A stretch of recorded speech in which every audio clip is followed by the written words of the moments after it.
Yang bayar ke? The young di-Pertuan Agong, Al-Sultan Abdullah Ri'ayatuddin Al-Mustafa Billah Shah visited Masjid Jamek Sultan Abdul Samad, the oldest mosque in Kuala Lumpur, on Thursday. He was given a guided tour of the mosque around noon. After the tour, he performed the Zohor prayers together with the other fellow Muslims. It was an unforgettable moment for a group of homeless people as they got a chance to meet the king before his tour. Apa yang bagi ni? Ini nasi, lepas tu ada makanan kering. Nasi, makanan kering. Very nice food. Nasi kering. Makan.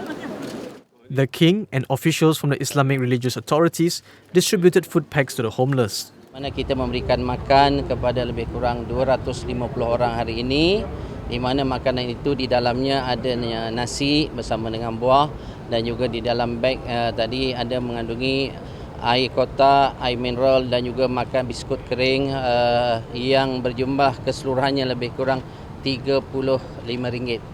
Dan kita bersyukur kerana kepedulian Maha Mulia Si Paduka Bini Abdul Agong secara tidak formal, maknanya datang ya, maklumkan bahawa akan datang untuk solat dan secara santai, dan hari ini kita menyantuni sekali kelandangan.